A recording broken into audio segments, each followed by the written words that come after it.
이사야 30장 15절 20장 오늘 내 눈이 내 선생들을 보리라. 이사야 30장 20절 말씀. 이사야 30장 20절 말씀 같이 읽습니다.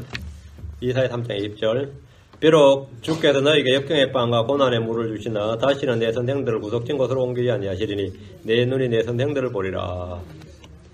내 눈이 내 선생들을 보리라. 잠깐 기도합시다. 위대한 여호와가 인도하는 감사합니다. 이 시간 주의 은혜를 충만케 하시고 주의 말씀을 쏟아부어 주시고 주의 영으로 이 말씀을 깨닫게 해주시고 또 믿음과 잘 결합해서 말씀이 흘려들어 이 마음속에서 빠져나가지 않도록 하시고 저희가 흘려듣지 않도록 하시고 또 말씀을 통해서 저희가 강건한 굳건한 그런 살아있는 믿음을 소유하도록 도와주시고 전날 주님께서 은혜와 강구형을 위해서 또 저희가 하나님께 뜨겁게 효과적으로 믿음으로 또 끈질기게 기도할 수 있는 그런 힘을 허락하여 주시기를 원하옵고 전나신 주님의 은혜를 저희가 많이 누리도록 도와주시옵소서. 이 시간을 복 주시길 원합니다. 감사드리며 주의 기도합니다. 아멘. 예. 오늘은 내 눈이 내 선생들을 보리라 이 본문을 중심으로 말씀을 공부하겠습니다. 한국 사회에서는 아무나 이 선생님이라고 부르는 경향이 있습니다. 그냥 모르는 사람에게 쓰는 높임말, 인사말의 호칭 정도로 사용됩니다. 그래서 모르는 사람한테 그냥 선생님 맞지. 여기서 뭐 거의 미스터 아니면 썰 정도 해당되는 말이 한국에서 선생님이. 이제 이 teacher란 단어, 선생이란 말, teacher란 단어는 이 킹제임스 성경에는 19가지 20번 많이 나오는 단어는 아닙니다. 신약에서는 침례 요한이나 예수님에게 선생님이라 부른 장면이 좀 많이 나오는데 거기서 선생님은 teacher가 아니고 이제 master죠, master. 우리말 성경에는 이제 sir, master, teacher를 다 선생님이라고 번역을 했는데 요셉의 형제들이 이집트 양식을 구하러 와서 이제 선생이 우리가 처음에 양식을 사러 내려왔나이다. 선생이 할 때 sir 이렇게 요셉 형제들 요셉을 못 알아보고 sir, 선생님이요 이랬는데 이것은 가르치는 자란 말이 아니고 그냥 호칭입니다. teacher란 말은 아니고 성경에서 교사, 스승, 선생이란 직무를 가진 사람은 다윗 시대에 처음으로 등장합니다. 그 다윗 시대에 티처가 나오는데 이 성전에서 노래하는 자를 임명하고 문지기도 임명하고 뭐 제사장을 임명하고 쭉 임명하다가 교사를 임명해요. 다윗이 최초로 성전에다가 신학교를 하나 세운 거예요. 다윗이. 그래서 이제 성전에서 일할 사람을 임명할 때 성전은 제사장을 왜 여러 가지 직무를 막 줬는데 이걸 모든 법과 규례를 정한 사람이 다윗이었어요. 그 다윗이 정했는데 교사를 뒀습니다. 역대상 25장 6절에 보면 제사장들이 있었지만 따로 성경을 가르칠 사람이 필요하기 때문입니다. 역대상 25장 8절에 그들이 작은 자나 큰 자나 스승이나 배우는 자나 막론하고 분반별로 서로 제비를 뽑았는데 스승이나 배우는 자나 여기 나와요. 스승이나 배우는 자나 이것이 성경에 나오는 최초의 신학교입니다. 성경에 나오는 최초의 신학교. 성전에서 스승이 있고 배우는 자를 뽑은 겁니다. 그 스승을 뽑고 배우는 자를 뽑은 거죠. 배운 자를 뽑은 거예요. 다윗 역시 자신의 스승들이 있었습니다. 다윗은 날마다 자신의 말씀을 묵상함으로 날마다 자신이 주의 말씀을 묵상함으로 자기의 스승들보다 자기가 더 큰 명철이 있었다. 이렇게 고백을 한 장면이 시편 119편에 나와요. 다윗은 자기 스승들을 뛰어넘는 제자였다는 거죠. 다윗은 성령을 이제 성령 충만을 받았고, 말씀을 늘 묵상했으니까 자기 스승들을 뛰어넘었다. 이거. 시편 119편 99절에 주의 증언들이 나의 묵상이 되므로 나의 모든 스승보다 내게 더 많은 명철이 있으며, 다윗의 스승들이 다윗보다 명철이 떨어졌죠.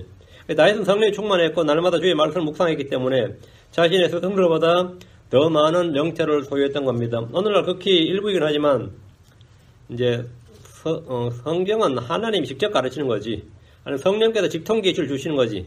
이런 식으로 선생은 필요 없다, 목사는 필요 없다, 성령을 통해 직접 계시를 받는다, 스스로 배우고 깨우친다는 그런 분들이 좀 있습니다. 하나님께서는 대언자, 사도, 교사, 목자를 주셨고 그들을 통해서 가르치십니다. 구약에서 가장 유명한 성경교사는 에스라였습니다. 신약에서 가장 유명한 성경교사는 사도 바울이었습니다. 바나바도 교사였습니다. 사도행전 13장 1절에 이제 안디옥에 있던 교회에 어떤 대언자들과 교사들이 있었으니, 안디옥 교회에 누가 있다고요? 대언자들과 교사들이 있었다 이거예요. 안디옥 교회에 대언자들과 교사들이 있었으니 곧 바나바와 니게르라는 시므온과 구레네의 루기오와 사분열 헤롯과 함께 양육받은 미나엔과 사울이다. 이 사람들이 뭐라고요? 예. 성경 교사였단 말이에요. 사도 바울은 세 가지 직무를 가졌는데, 자기가 주 예수의 사도였고, 다음에 복음 전도자였고, 세 번째는 교사였다. 나는 교사다.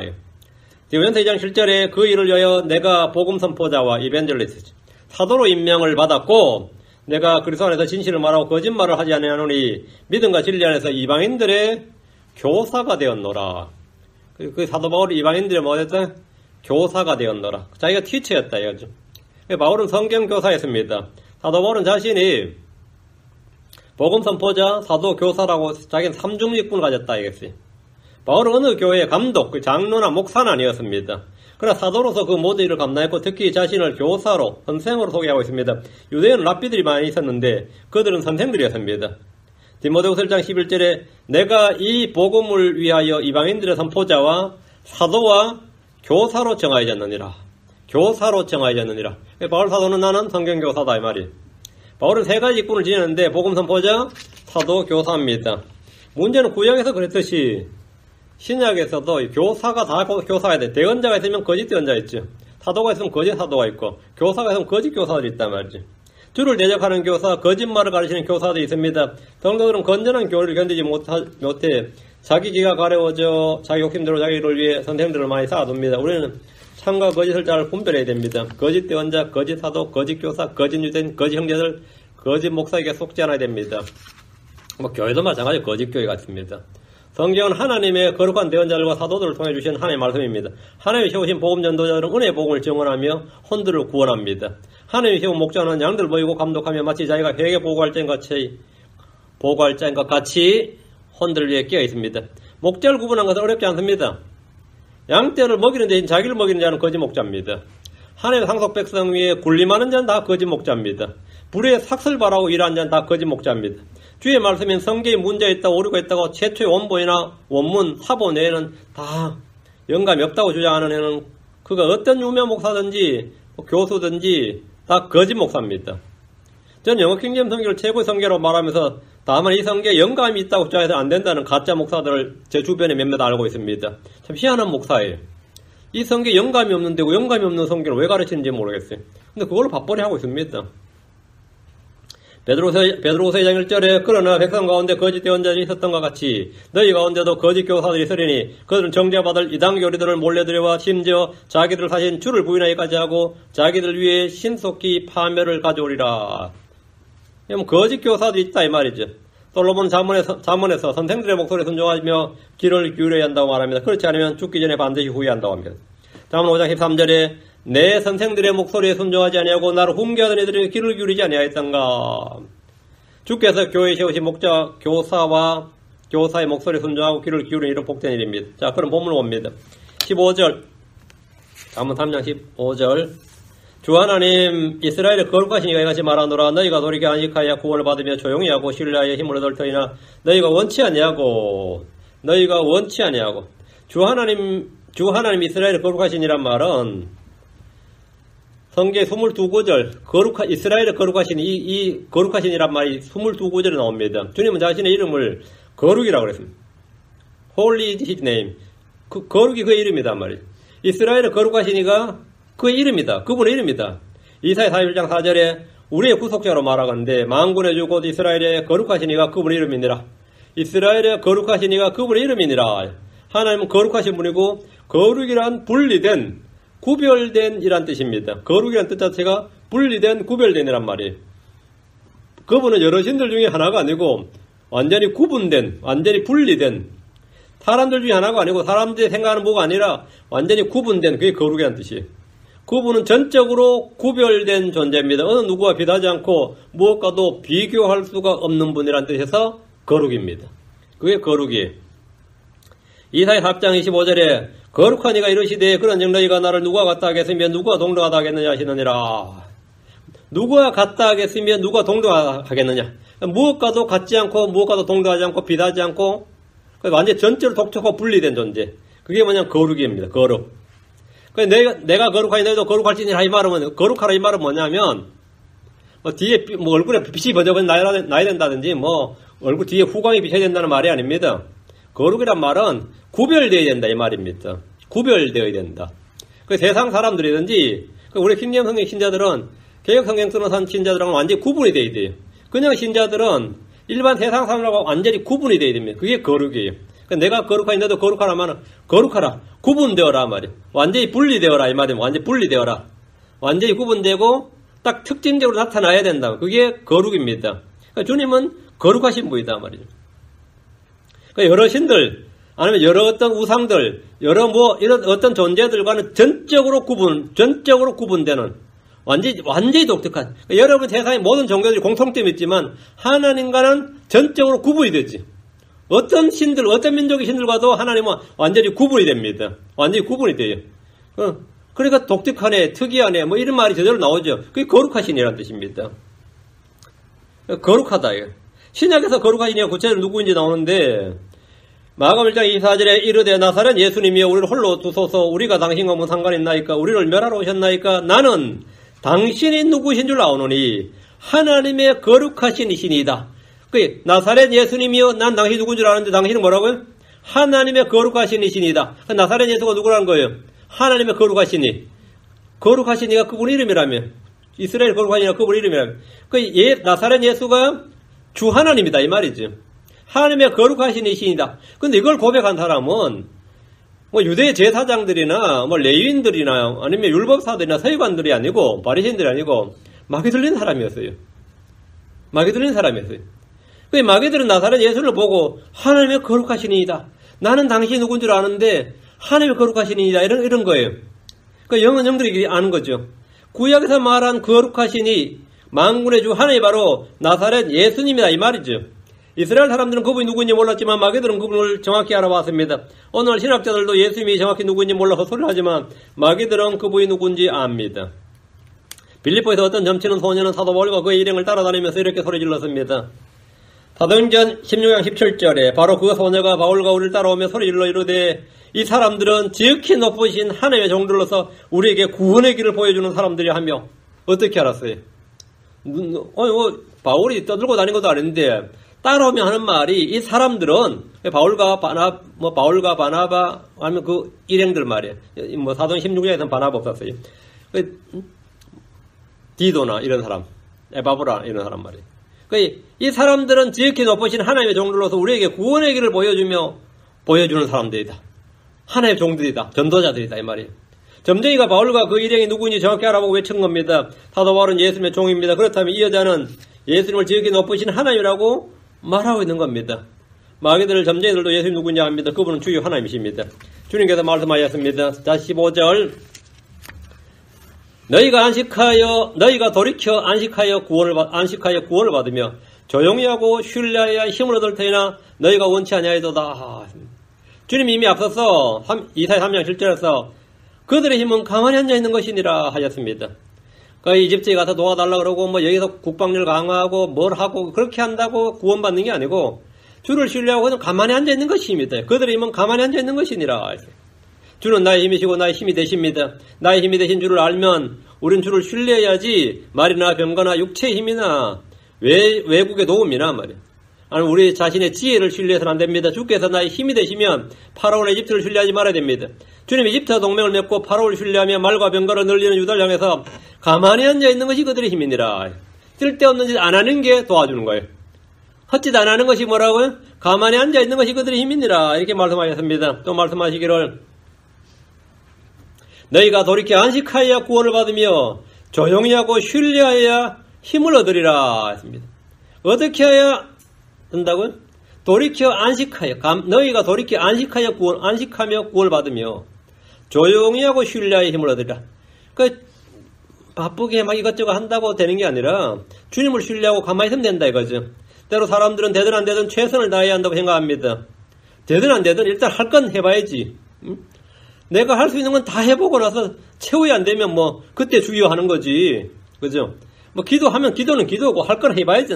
할 수 있는 일은 다 해보고 주께 기도해야 한다고 주장합니다. 그런데 성경은 이와 달리 돌이켜 안식하여 구원을 받으며 조용히 하고 신뢰해야 힘을 얻는다고 말씀합니다. 양들이 만약 여러분 초원에 있는 양들이 늑대나 곰이나 사자와 같은 맹수들을 상대하기 위해서 이를 갈고 발톱을 세운다면 여러분 생각할 때 어떨 것 같습니까? 참 웃기는 일이죠. 양들이 이를 갈고 말통을 세우고 말이죠. 전투 연설을 하고 말이죠. 이러면 어떨 것 같아요?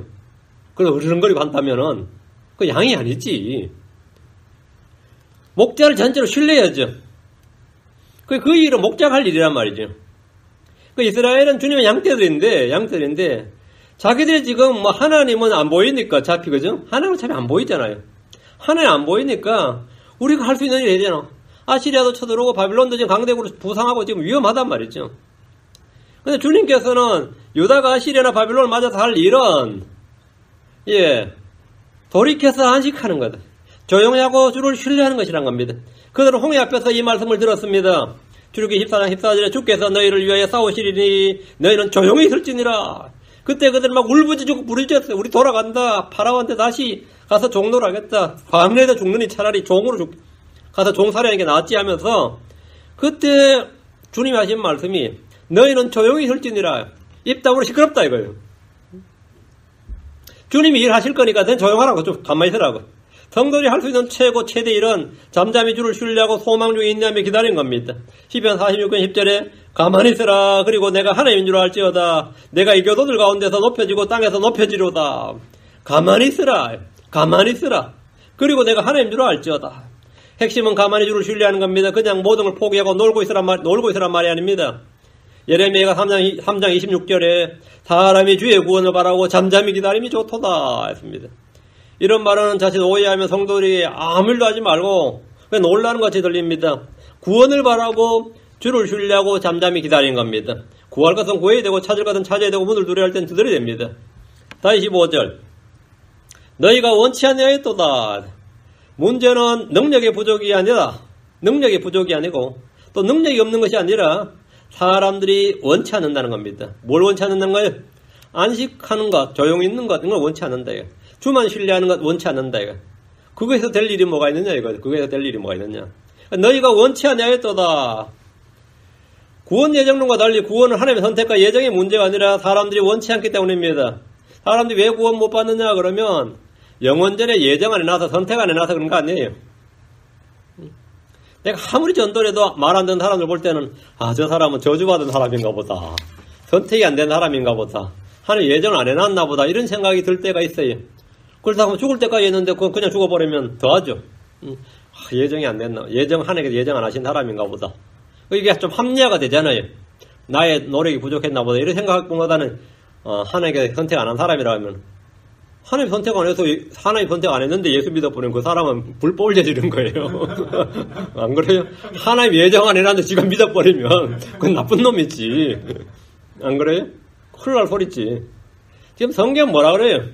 너희가 원치 아니하였도다. 누가복음 13장 34절에 오 예루살렘아 예루살렘아 대언자들을 죽이고 내게 보낸 자들을 돌로 치는 자여 암탉이 자기 새끼들을 자기 날개 아래 모은 것이 내가 얼마나 자주 내 자녀들을 함께 모으려 했더냐. 주님은 애를 썼다 이거죠. 얼마나 자주. 암탉이 자기 새끼들 자기 날개 아래 모은 것 같이 얼마나 자주 내 자녀를 함께 모으려 했더냐. 나는 할 만큼 다 했다. 주님이 이게 나는 할 만큼 다 했다 이거예요. 그러나 너희가 원치 아니하였도다. 주님이 하신 말씀이 그러나 너희가 원치 아니하였도다. 너희가 원치 아니하였도다. 이거는 능력의 부족이나 재주의 부족이 아닙니다. 너희가 원치 않았다. 이건 소원과 의지와 마음의 문제다. 잘 보셔야 됩니다. 주께서 그들을 버리신 것이 아닙니다. 그들을 선택 안 한 것도 아니고 예정 안 한 것도 아니고 주님이 예정하셨어요. 주께서 애써 모으려 했고 부절히 다 내게로 오라 이렇게 부르셨습니다. 주님은 자신의 종들을 불러서 초청하셨습니다. 안 온다 그러면 다른 사람들한테 불러오라 그랬어요. 그러나 너희가 원치 아니하였도다. 이 말씀대로 그들이 원하지 않았습니다. 요한복음 5장 40절에 그러나 너희는 생명을 얻기 위해 내게 오기를 원치 아니하는도다. 그러나 너희가 생명을 얻기 위해서 내게 오기를 원치 아니하는도다. 오기를 원치 아니하는도다. 원치 아니하는도다. 하나님께서 모든 사람이 구원을 받고 진리의 지식을 이루기를 원하십니다. 그건 하나님의 소원이에요. 하나님께서 누구는 구원 안 받기를 원하신다. 그런 건 없어요. 하나님 모든 사람이 구원을 받기를 원하십니다. 그게 하나님의 뜻입니다. 예수님은 모든 사람을 위하여 피를 흘리셨습니다. 예정된 자나 선택받은 자를 위해서 피 흘렸다는 제한 속죄로는 거짓입니다. 그 리미티드 어토먼, 그건 거짓이다. 그건 마귀의 교리입니다. 뭐 오늘날 장로교에서 그걸 가르치는 목사들이 많이 있는데 그 전부 다 마귀 일꾼들이에요. 성경 그렇게 말하지 않습니다. 구약이나 신약이나 문제는 사람에게 있지 하나님에게 있지 않습니다. 시편 81편 11절에 그러나 내 백성이 내 음성에 귀를 기울이려 하지 아니하며 이스라엘이 내게서 아무것도 원치 아니하였도다. 희한하죠. 귀를 기울이려 하지 않다. 이건 의지의 문제다 이거죠. 이스라엘이 내게서 아무것도 원치 아니하였도다. 원하지 않았다. 하나님 구원해 줄까 그러면 원치 않았다. 아니, 손 떼라고 우리한테 신경 쓰지 말고 원치 아니하였도다. 이스라엘은 주님에게서 아무것도 원치 않았습니다. 주의 법을 들으려 하지 않았습니다. 그들은 자기들 지식 속에 주님을 두는 것조차 싫어했습니다. 내 삶에 주님이 끼어든다는 거, 내 마음에 주님이 들어온다는 거, 이거는 내 안에 주님이 온다. 이거는 도저히 용납이 안 되는 거예요. 죄인들에게도 용납이 안 되는 일입니다. 그냥 예수를 그냥 교양 정도로, 상식 정도로, 종교 정도로 취급하는 건 대속해. 그 정도야 뭐 그냥 그러나 말씀에 기록된 대로 우리가 해야 된다든지 뭐 그대로 우리가 뭐 어떻게 그거는 너무 근본주의고 그건 너무 극단적이다. 그건 너무 나간 거다 말이야. 그렇게 되면 안 된다고. 다 이렇게 원치 않는다 이거죠. 그들은 자기들 지식 속에 주님 드는 것조차 싫어했다. 주의 권고를 무시했고 주의 책망을 원치 않았습니다. 잠언 1장 25절에 도리어 너희가 내 모든 권고를 무시하고 내 책망을 전혀 원치 아니하였은즉 원치 않는 정도가 아니라 전혀 원치 않았다는 겁니다. 이게 사람입니다. 잠언 1장 30절에 내 권고를 전혀 원치 아니하고 내 모든 책망을 멸시하였기 때문이니라 했습니다. 유다는 가만히 앉아있는 걸 원치 않았고 돌이켜 안식하는 것도 원치 않았고 조용히 하고 주를 신뢰하는 것도 원치 않았고 주의 법을 듣는 것도 원치 않았고 해당도 싫고 성전도 싫고 뭐도 싫고 다 싫다 이거예요. 무엇보다도 그들은 주께서 자신을 다스리는 것을 원치 않았습니다. 주의 말씀 성경 기록대로 우리가 살아야 된다는 것은 그런 끔찍한 지향이 성경대로 살아야 된다는 말은 성경 말씀에 순종해서 내가 살아야 된다 이 말은 성경의 말씀이 법이고 그것이 우리의 가치하고 윤리고 그것이 내 삶의 방식이 되어야 된다는 말은 어때요? 그건 재앙이지. 말씀 어땠어요? 그대로 해야 된다면 그건 디제스트지. 그건 디제스트. 누가복음 19장 14절에 그런데 그의 국민들은 그를 미워하고 그가 간 뒤에 서식을 보내 이르되 우리 이 사람이 우리를 통치하는 것을 원치 아니하나이다 했더라. 우리 이 사람이 예수 그리스도가 우리를 지배하는 걸 원치 않는다. 이 사람이 우리를 통치하는 것을 원치 아니하나이다. 원치 않는다고. 교회가 목사가 지배하는 것도 원치 않는데 그죠? 그래도 독재라고 난리인데 예수가 지배하면 어떨 것 같아요? 그건 끔찍한 일이지. 눈에 보이는 목사가 지배하는 것도 원치 않는데 내가 내 눈에 보이는데 내가 좋은 대로 해야지 뭔 소리야 이거야. 우리는 이 사람이 우리를 통치하는 걸 원치 아니하나이다. 주께서 다시 오시면 이들에 대해서 뭐라고 할 것 같습니까? 다 이해한다 그럴 것 같아. 내가 다 이해한다. 누가복음 19장 21절 그러나 내가 자기들을 통치하는 걸 원치 아니한 저 내 원수들을 이리로 끌어다가 내 앞에서 죽이라. 원치 않는 놈들 다 죽이라 이거. 너희가 나를 원치 않는 나도 너를 원치 않는다 이거예요. 주 하나를 싫어하고 원치 아니하면 주께서도 그를 싫어하시고 원치 않으십니다. 사람들이 지옥에 가는 것은 그들이 빛을 미워하고 빛으로 나오기를 원치 않았기 때문에 그들은 예수를 원치 않았습니다. 예수님 나니는 그들을 원치 않습니다. 다른 이유가 없습니다. 다음 장 16절 오히려 이러기를 우리가 말을 타고 도망하리라 했으니 그럼 너희가 도망할 것이요 또 이러기를 우리가 빠른 것을 타리라 했으니 그러므로 너희를 쫓는 자들이 빠르리라. 그 조용히 하고 조용히 있어라 안식하라 이러니까 말 같지 않은 소리 하지 말라 했죠. 그리고 16절이 바로 반발이죠. 주님께서는 너희가 돌이켜 안식하여 구원을 받으며 조용히 하고 신뢰하여 힘을 얻으라 하셨지만 그들은 원치 않았습니다. 그들은 말하기를 아니라 우리가 말을 타고 도망하리라. 뭔 안식하고 조용히 있느냐 이거죠. 지금은 도망갈 때다 이거. 지금은 싸울 때다 이거. 지금은 뭐 할 때다. 지금 동맹을 구축하고 힘을 길러야 할 때다. 전부 다 나름대로 방식이 있습니다. 이들은 주의 말씀을 듣지 않는 반역하는 백성들이었습니다. 이는 오늘날 크리스천들이란 사람들이 성경이 뭐라고 하든지 상관없이 자기들이 원하는 대로 자기 이익에 따라 자기 생각에 따라 움직이는 것과 같습니다. 여러분 자신의 주변의 크리스천들 한번 보십시오. 여러분 자신의 주변의 크리스천들 한번 보십시오. 성경은 어디까지나 교회 안에서 선포되고 적용되는 진리지 일상의 현실에서 내 삶에서 적용할 수 없는 진리로 확증한 것처럼 보입니다. 그럼 어디까지나 교회에서 목사가 설교할 때나 성경 공부 시간에 하는 말이지 그것을 내 회사에서나 직장에서나 내 가정에서나 우리 일상생활에서 적용한다는 것은 미친 짓이야. 그건 교회에서 하는 말이지. 그걸 어디서 생활해서 어떻게 생각해요? 아내가 자기 남편에 순종해야 한다는 진리를 가정에서 철저히 지켜야 할 주의 법, 주의 명료로 하는 자매들은 극히 적습니다. 그럼 숨막혀 어떻게 살아요? 그럼 교회에서 아멘하고 말해야지. 그거는 교회에서 끝나야지. 교회 문 밖에 나서까지 하면 안 된다고. 그건 철저히 분리를 해야 된단 말이지. 어디 그런 생각을 하냐 이거죠. 무슨 일을 하든지 죽게 하다 해야 한다. 이 말씀대로 이웃이나 형제자매들을 대하는 크리스천들 거의 없습니다. 그건 어디까지나 목사님 설교에나 나오는 말이지. 현실에서 그럼 둥신되는 거죠. 나만 둥신되는 거지. 그러면 하나님 왕국과 의를 먼저 구해야 한다고 하지만 사실은 맨 나중에 구하는 이들이 대부분입니다. 자기 애완용 개 먹이 주려고 교회 빠지는데 뭐 애완용 개 교배한다고 뭐 예배 빠지고 가더라고요. 전에 우리 교회 어떤 사람 보니까. 그 개새끼보다 못한 거예요. 지금 주님이 모든 일의 마지막이 주님이었어요. 모든 일의 마지막이. 참 별걸 개 같은 크리스천들이 많아요. 근데 개보다 못한 놈들이 더 많아. 실제로. 퍼스트가 아니라 라스트로 하다 시간이 남으면 교회나 가볼까. 이런. 심심한데 교회나 가볼까. 응? 드라마보다 영화보다 그것도 할 게 없으면 뭐할까. 설교나 한번 들어볼까. 목사님 설교나 한번 들어볼까. 심심했어. 할 거 없으니까. 가장 나중에 맨 나중에 끼어드는 게 교회에서 아멘하고 외친 진리들은 집이나 학교나 회사나 사회생활에서 아니라 우리는 그렇게 하나. 아니라 이렇게 말하는 겁니다. 유다도 그랬습니다. 아니라 우리가 말을 타고 도망하리라. 주의 말씀이 아니라고 단호하게 말하는 이들이 얼마나 많습니까? 그들이 교양 있고 상식 있고 지식 있고 일상기 세상에서는 주도권을 갖고 있는 주류들이라고 하는 사람들입니다. 아니라 어디까지나 성경은 성경에서 머물러야지 일상으로 들어오면 안 된다. 내 삶에 내 가치관을 파고들면 안 된다 이거예요. 그건 참조사항이야지 그건 강제사항이 되면 안 된다 이거예요. 불신자와의 결혼. 크리스천들 불신자 결혼합니다. 성경은 아니라고 하는데 해요. 혼전 임신합니다. 낙태합니다. 동성애합니다. 마약합니다. 총기 소유, 사형제도, 인권 문제, 사회 문제, 돈 문제, 복지, 직장, 이사 문제 다 거의 대부분이 성경과 정반대 정치의 의견을 나오면 이익이 되는 거 딱 보고 합니다. 주의 말씀에 공개적으로 아니라 이렇게 말하는 겁니다. 아니라. 그 성경과 많이 다른 것 같은데 성경은 성경이고 이것이 오늘날 타락하고 배교하고 세속화된 기독교회의 모습입니다. 이게 오늘날 교회 모습이에요. 17절 한 사람이 책망한 즉 1000명이 도망하고 5사람이 책망한 즉 너희가 도망하리니 마침내 너희가 산꼭대기 횃불같이 남고 작은 산에 기같이 남으리라. 하나님은 전쟁에 주시며 전쟁을 가르치시는 분입니다. 하나님은 이스라엘에게 복을 주시며 이 약속을 주셨습니다.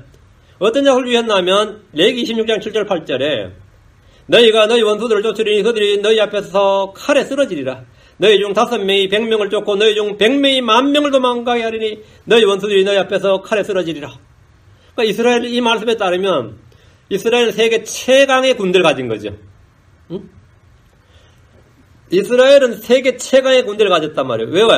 5명이 100명을 쫓는다잖아요. 100명이 10,000명을 도망가게 한단 말이에요. 100명이 10,000명을. 이 전쟁은 일당백이 아니라 일당천, 일당만이 넘습니다.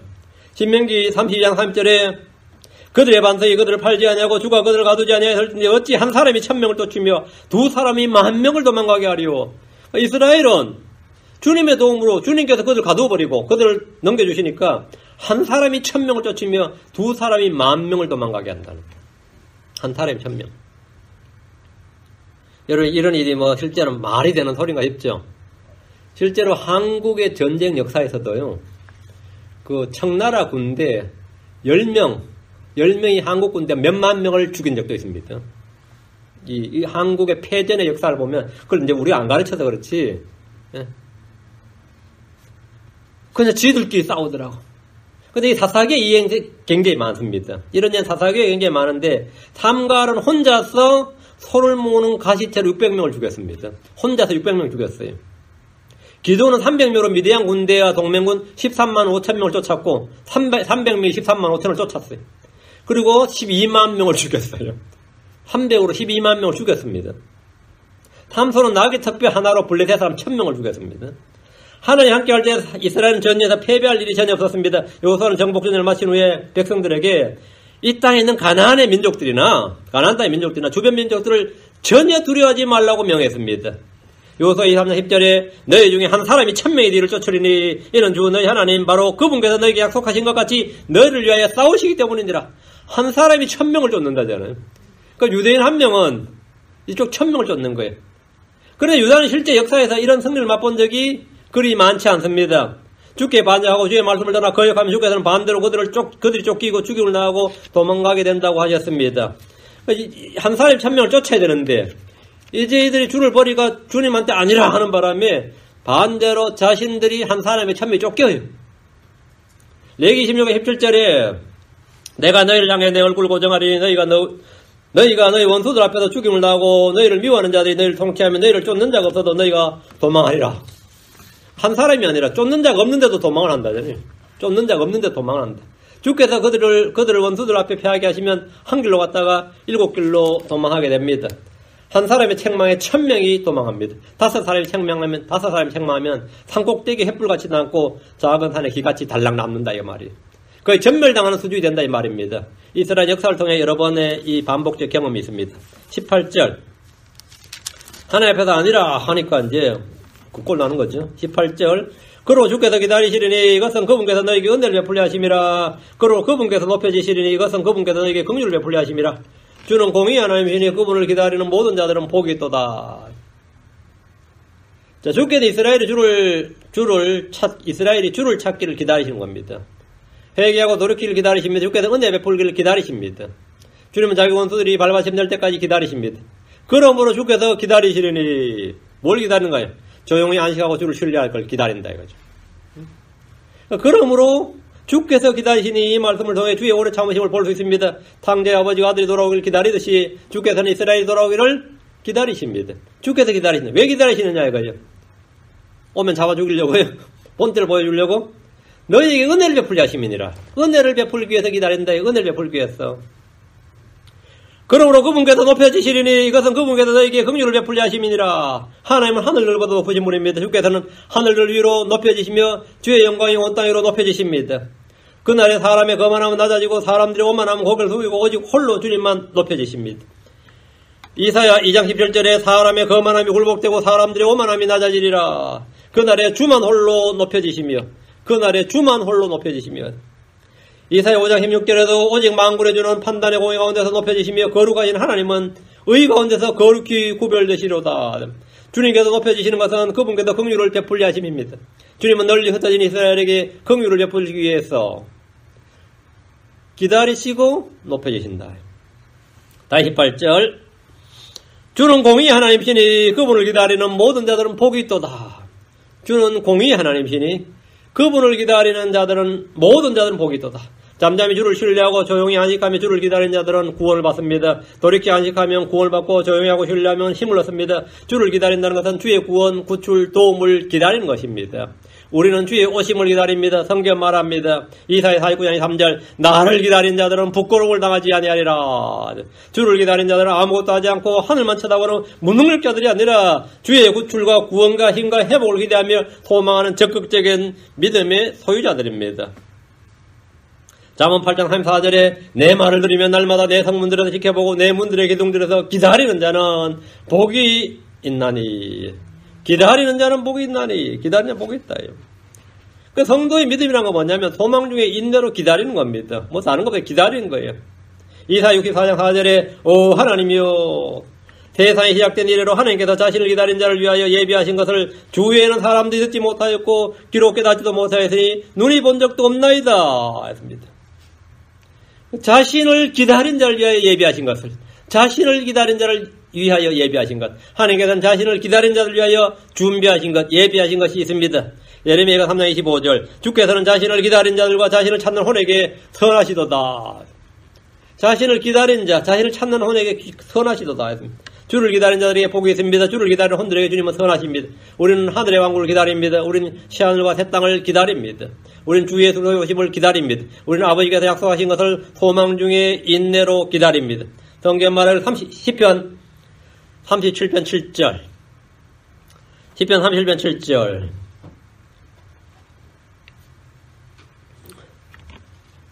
주 안에서 안식하고 끈기 있게 그분을 기다리라. 자기 길에서 형통한 자나 사악한 꾀를 이루는 자로 인하여 초제하지 말지어다. 주 안에서 안식하고 끈기 있게 그분을 기다리라. 또 하박국 2장 3절에 비록 그것이 더딜지라도 그것을 기다리라. 그것이 반드시 올 터이므로 그것이 지체하지 아니하리라 하십니다. 또 계시록 20장 20절에도 내가 반드시 속히오리라 하셨습니다. 그럼 우리가 할 일은 기다리는 겁니다. 교회는 대환란 전에 공중에서 주를 만납니다. 이스라엘은 대환란이 끝날 무렵에 땅에서 주를 만납니다. 19절 백성이 예루살렘에서 시온 안에 거하리니 내가 다시는 울지 아니하리라. 내가 부르짖는 소리에 그분께서 내게 큰 은혜를 베푸시며 그 소리를 들으실 때 내게 응답하시리라. 기도응답이죠. 이 일은 천연왕국 때 일입니다. 주께서 오심으로 이스라엘은 구출을 받고 흩어진 이스라엘이 함께 모여 예루살렘에 안전히 거하게 됩니다. 내가 다시는 울지 아니하리라. 더 이상 이스라엘은 패배가 없습니다. 포로됨이 없습니다. 기근도 없어요. 전쟁도 없습니다. 역병도 없습니다. 포로됨과 같은 고난도 없습니다. 유대인들이 1등 민족으로 모든 민족들 위로 높여지고 찬사를 받게 됩니다. 그들은 독특한 백성 제사장 민족으로서 지위를 누리게 됩니다. 지금 19절에 내가 부르짖는 소리에 그분께서 내게 크게 은혜를 베푸시며 그 소리를 들으실 때 내게 응답하시리라. 그날에는 기도응답이 즉각적이란 겁니다. 그날은 기도응답이 즉각적이다. 주님은 기도하는 자들에게 크게 은혜를 베푸시고 기도를 듣자마자 응답해 주신다는 겁니다. 그 소리에 바로 응답해 주신다 이거예요. 기도응답이 얼마나 빠른지 기도하는 사람이 더 오히려 놀랄 겁니다. 부르면 바로 즉각적이라 이거예요. 아무리 퀵서비스가 빨라도 이보다 빠르지 않다. 주님을 부르면 그냥 된다. 부르면 은혜를 베푸시고 소리가 나면 그냥 응답이 된다 이거예요. 이사 65장 24절 뒤로 와서 이사 65장 24절 기도응답이 얼마나 빠른가요? 그때에 지금 아닙니다. 그때에는 그들이 부르기 전에 내가 응답하면 그들이 아직 말하는 도중에 내가 들으리라. 그들이 부르기 전에 내가 응답하면 그들이 아직 말하는 도중에 내가 들으리라. 지금 크리스천들은 기도하지만 이런 응답의 속도는 평생에 몇 번 정도에 불과할 겁니다. 평생에 몇 번 정도. 생각만 했는데 응답이 돼버린 경우 있을 겁니다. 여러분 평생 생각을 다 해보시면 그런 기도 응답이 된 적이 분명히 있어요.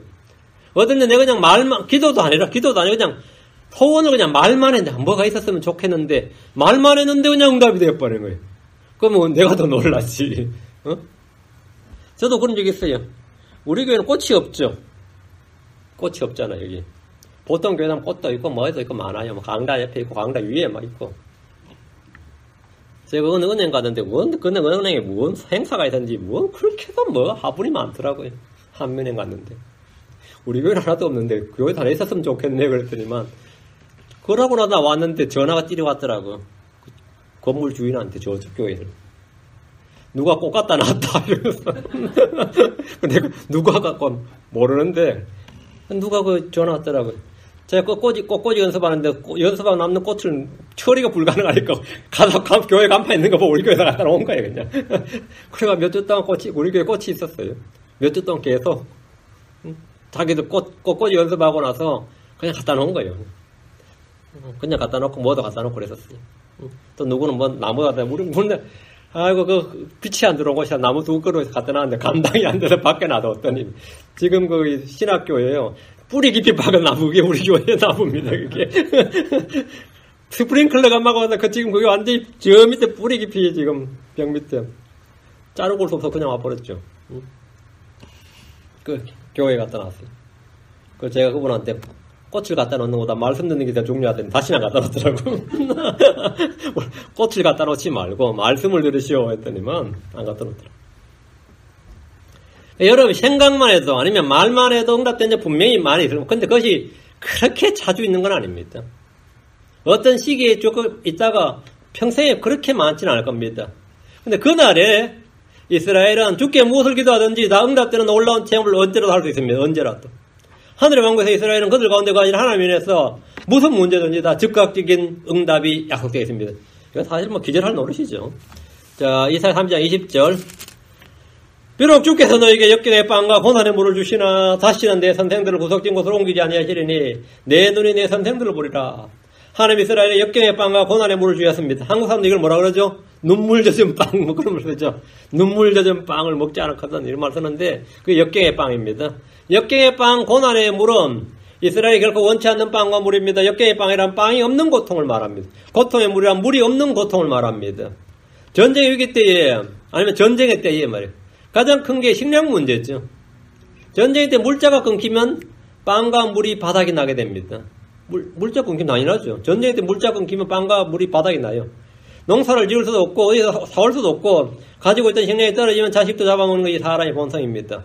에스겔 4장 16절 17절에 또 그분께서 내게 이르시되 사람의 아들아 보라 내가 예루살렘에서 빵지팡이를 부러뜨리니 그들이 염려하며 빵을 달아먹고 빵을 달아서 먹는다는 거 저울에 달아서 먹는다고 왜? 빵이 부족하니까 마음대로 못 먹는 거죠. 빵을 달아먹고 또 놀라며 물을 내어 마시다가 빵과 물이 부족하여 서로 놀라고 자기들의 불법으로 인하여 소멸되려 하시니라. 빵과 물 전쟁으로 죽는 사람보다 굶어 죽는 사람이 더 많은 거예요. 전쟁으로 죽는 게 아니라 지금 굶어 죽는 거예요. 전쟁으로 죽는 게 아니라 칼에 맞아 죽는 것도 아니고 싸우다 죽는 것도 아니고 그냥 굶어 죽는 거예요. 그 남한산성에서 이제 한국이 견뎠죠. 청나라를 견딜 때 그때 추웠어요. 그 문제는 빵이 없는 거지. 그 임금한테 어떻게 하고 이렇게 아껴서 먹되 너무 아끼지는 말거라 이렇게 답을 해서 왕이 그 왕의 실록에 보면 아껴서 먹되 너무 아끼지는 말지니라 이게 어떻게 하는 말이에요. 그래서 굶다 안 되는 항복해버린 거예요. 그 식량과 저금했으면 충분히 어떤 개길 수 있는데 식량이 없으면 개길 수 없는 거죠.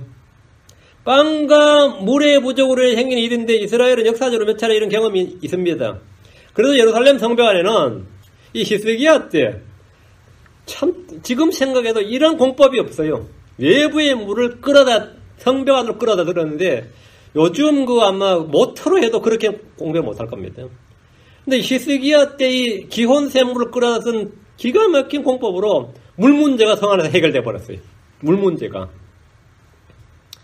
이게 적군들이 밖에서 이 물이 어디서 예루살렘 성 안으로 들어간지는 몰랐어요. 그거는 역사의 비밀이었습니다. 그 물이 들어와서 물 문제 해결돼 버리고 엄청나게 견디는 거예요. 물이 해결돼 버리니까. 다음에 빵만 해결되면 되는데 빵은 그게 안 되는 거예요. 외부에서 안 들어오면 안 되니까. 그 대환란 때는 빵과 물이 모두 문제가 됩니다. 에스겔 12장 18절 19절에 보면 사람이 아들아 떨면서 내 빵을 먹고 벌벌 떨며 근심하면서 내 물을 마시고 먹을 때 벌벌 떨면서 먹고 마시는 거예요. 왜? 이게 마지막인데 이거 먹으면 없는데 말이에요. 그 땅의 백성이 이르기를 곧 예루살렘의 거주민들과 이스라엘 땅에 하나님이 같이 말하노라. 그들이 근심하면서 자기들의 빵을 먹고 놀라면서 자기들의 물을 마시더니 근심하면서 먹는다. 놀라면서 먹는다 말이에요. 마신다. 파삭났다. 없단 말이에요. 이거 먹으면 없는데. 이것은 그녀의 땅에 거하는 모든 자들의 폭력으로 인하여 그 땅이 황폐하게 되어 그 안에 모든 것이 그치게 하려 함이니라. 없어서 못 먹을 때도 문제지만 곧 떨어진다는 공포, 이제 더 이상 없다는 공포는 더 큰 공포예요. 먹으면서 공포야. 이게 다인데 요거 먹으면 끝인데 하는 건 말이죠. 떨면서 먹고 떨면서 마신다는 거예요. 떨면서. 실제 이것이 바로 역경의 빵과 고난의 물입니다. 예레미야가 5장 9절 10절에 보면 광야의 칼로 인하여 우리가 생명 위험을 무릅써야 우리의 빵을 얻으며 우리의 살같은 무서운 기운을 말미암아 속같이 검게 되었나이다. 피부가 완전히 새카매졌다 이거지.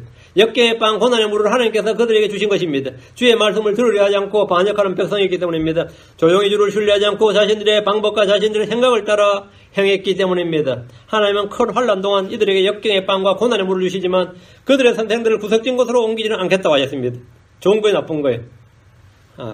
빵을 주셔야지 선생을 주고 뭐예요? 근데 고난의 빵과 역경의 빵과 고난의 물을 주시면서 선생들을 구석진 곳으로 옮기지 아니하시리니 했어요. 이 말씀은 그런 고난 가운데 주의 말씀을 가르칠 선생들, 영적 양식을 공급할 사람들을 여전히 그들 가운데 두시겠다는 겁니다. 이건 엄청난 거예요. 왜? 이제 며칠 안 나오면 끝나. 이 고난은 잠시 후면 끝나는 것이에요. 이것을 계산할 수 있는 사람도 있어요. 한번 생각해봐요. 그 대환란 때 날수를 세는 사람이 있어요. 1260일을 세는데 이제 260일 남았다. 그럼 어떨 것 같아요? 다들 이제 이게 끝이구나 생각하는데 이제 260일 남았다. 이제 200일 남았다. 30일 남았다. 이런 사람이 이게 30일 남으면 끝난단 말이에요. 이건 엄청난 이야기예요. 바빌론 포로일 때 70년이면 말이 70년이지요. 한국 사람들도 일제치하 한 30년 넘어설 때는요. 30년이 넘어설 때 한국의 대부분의 지식인들 있죠. 초기에 열렬하게 이 반일 운동을 했던 지식인들이 친일파로 돌아섭니다. 왜 그러냐면 초반 10년, 20년 때는 덤벼들 마음이 있었는데 한 30년이 더 넘어서니까 이게 꺾이는 거예요. 그러고 나서는 30년, 31년, 2년, 3년 하니까 뭐 미당 서정주 같은 사람 있죠. 아니면 윤치호 같은 뭐 애국가 작사했던 윤치호 같은 사람들. 이런 사람들 초반엔 전부 다 독립운동가예요. 여러분 준원 이광수 하면 완전히 친일파죠. 이광수 초반에는 독립운동가였습니다. 그래서 초반에는 뭐 육당 최남선, 독립선언서 쓴 사람이 최남선이에요. 그 사람 친일파입니다. 왜 그러냐면 한 30년 정도 넘어서면 이게 끝 100년, 200년 갈 것 같단 말이죠. 그때는 이제 그 반일 친일 그 투쟁 의지가 끊어지고 바뀌는 서서히 변질이 돼요. 뭐 아닌 사람도 있었겠지만. 근데 70년이면 어떨 것 같아요? 바빌론까지 70년이면. 그리고 바빌론 문화를 봐봐. 그리고 바빌론 살면서 그들이 힘을 봤단 말이죠. 그들의 국력과 경제력과 군사를 봤으면 끝난 거지. 무슨 독립이 어디 있고 나라 세울 힘이 어디 있어요. 근데 다니엘 같은 사람이 3년 남았다, 2년 남았다, 1년 남았다 그러면 어떨 것 같아요? 아니, 다니엘 같은 사람이 다니엘 70년 아는 거예요. 예레미야 살도 알고는 이제 한 몇 년 안 남았다. 이제 곧 돌아간다. 이러면 어떨 것 같아요? 아니, 그런 사람이 있어야지. 살지. 우리 애들도 말이야. 저하고만 있으면 굶거든요. 엄마 몇 시간 뒤에 온다 그러면 소망을 가져요. 나한테 뭘 바라는데, 야, 조금만 기다려. 몇 시간, 몇 시야? 1시간 뒤에 와. 그러면 소망 중에 인내로 기다린다고. 근데 내가 안 올 것 같은데 그러면 어떡 같아요? 내가 먹을 거 내놔야지 뭐. 안 올 것 같은데 그러면 어떻게 돼요? 난리 나는 거죠. 근데 고난 중에서도 선생들이 있으면 어떻게 되는 거죠? 소망이 있는 거죠. 그러니까 다시는 내 선생들을 구석진 곳으로 옮기지 아니하라. 이 말씀은 주의 말씀을 가르칠 선생들을 그 영적 양식을 공급할 사람들을 여전히 그들 가운데 두시겠다 이거죠. 주님 곧 오신다 이거죠. 이제 거의 끝나간다 이거.